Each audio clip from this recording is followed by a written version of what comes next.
नमस्कार दोस्तों। दुनिया इस वक्त दो बड़े मोर्चों पर महायुद्ध की चपेट में है। रूस यूक्रेन युद्ध में यूक्रेन ने एक बहुत बहुत बड़ा दांव चला है।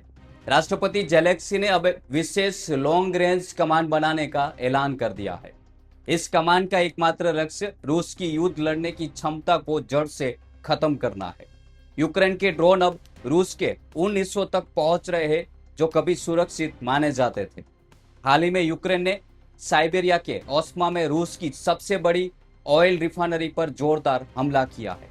यह हमला यूक्रेन की सीमा से लगभग 2500 किलोमीटर दूर है, जो रूस के लिए एक बहुत बड़ा सुरक्षा का झटका माना जाता है। इसके साथ ही रोस्तोव, तवेर और वोरोनिसा जैसे क्षेत्र में भी रूस के तेल डिपो और सैन्य अड्डों को तबाह किया गया है। रूसी अर्थव्यवस्था इस वक्त तेल और ईंधन की जबरदस्त किल्लत से जूझ रही है। यूक्रेन ने इन हमलों ने रूस के वॉर मशीन की कमर तोड़ दी है। जेलेंस्की का साफ कहना है कि अब रूस का कोई भी तेल ठिकाना यूक्रेन की पहुंच से दूर नहीं है। यह लॉन्ग रेंज सेक्शंस लंबी दूरी की पाबंदियां अब जमीन पर असल रंग दिखा रही है, जिसे पुतिन के लिए इस युद्ध को जारी रखना दिन ब दिन और मुश्किल होता जा रहा है। मिडिल ईस्ट में हालात बेकाबू होते जा रहे। अमेरिका ने ईरान के खिलाफ अपनी सबसे बड़ी हवाई कार्यवाही शुरू कर दी है। ट्रंप प्रशासन ने आधिकारिक तौर पर ईरान के साथ हुए इस पुराने समझौते को खत्म करने का ऐलान कर दिया है। इसके बाद अमेरिकी वायुसेना ने ईरान के मिसाइल ठिकानों, एयर डिफेंस सिस्टम और ड्रोन बनाने वाली फैक्ट्रियों पर जमकर बमबारी की है। यह हमला ईरान द्वारा कॉमर्शियल जहाजों पर किए गए हमलों का जवाब माना जा रहा है। ईरानी राज्य की जो मीडिया है उनके अनुसार बंदर अब्बास, सिरिक और कस्मा आइलैंड जैसे अहम समुद्री ठिकानों पर जोरदार धमाके किए गए हैं। ईरान ने भी चुप न बैठते हुए अपने रैपिड रिस्पॉन्स का इस्तेमाल किया है। रिपोर्ट की माने तो ईरान ने जॉर्डन में मौजूद अमेरिका के अल अरागज एयरबेस पर 10 बैलिस्टिक मिसाइलें दाग दी है। इसके अलावा ओमान की खाड़ी में भी दोनों देशों की नौसेनाओं के बीच तनाव चरम पर है।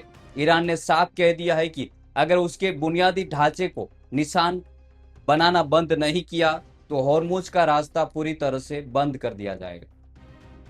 अमेरिकी एयर स्ट्राफ और रिफ्यूजी टैंकरों की आसमान में बढ़ती हुई मौजूदगी इस बात का सबूत है कि व्हाइट हाउस अब किसी भी तरह की ढिलाई के मूड में नजर नहीं आ रहा।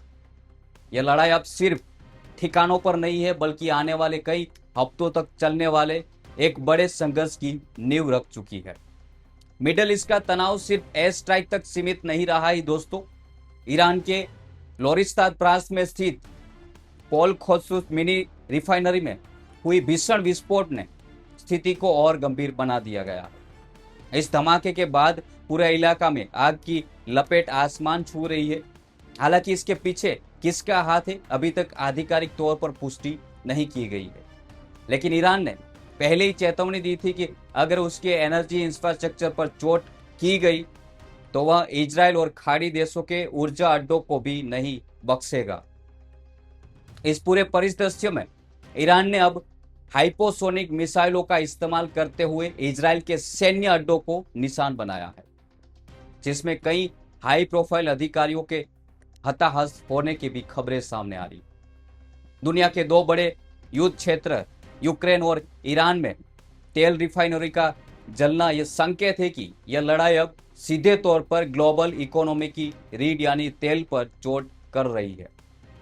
रूस की फ्यूल किल्लत हो या खाड़ी देशों में जलते हुए सैन्य बेस, इस तरह सिर्फ तबाही का मंजर देखने को मिल रहा है। आज दुनिया एक ऐसे मोड़ पर है जहां किसी भी वक्त एक बड़ी वैश्विक तबाही की चिंगारी भड़क सकती है। दोनों मोर्चों पर अमेरिका और उसके सहयोगी एक तरफ है और दूसरी तरफ रूस और ईरान जैसे देश अपनी सैन्य ताकत का पूरा जोर लगा रहा है। क्या दुनिया एक बड़े विश्व युद्ध की ओर बढ़ रही है? क्या यह तेल संकट आने वाले दिनों में और भी गहरा होगा? हर बीतते घंटे स्थिति और विस्फोटक होती जा रही है। हम इस पूरे महायुद्ध की हर छोटी बड़ी जानकारी आप तक पहुंचाते रहेंगे। इस गंभीर स्थिति पर आपकी क्या राय है? क्या आपको लगता है कि कूटनीति के जरिए यह जंग थम सकती है? कमेंट में जरूर अपनी राय बताएं। इस बड़ी कवरेज और इस महत्वपूर्ण खबर को अंत तक देखने के लिए आप सबका बहुत बहुत शुक्रिया। और जाने से पहले चैनल को सब्सक्राइब करना ना भूलें। मिलते हैं बहुत जल्द ऐसी ही जानकारी।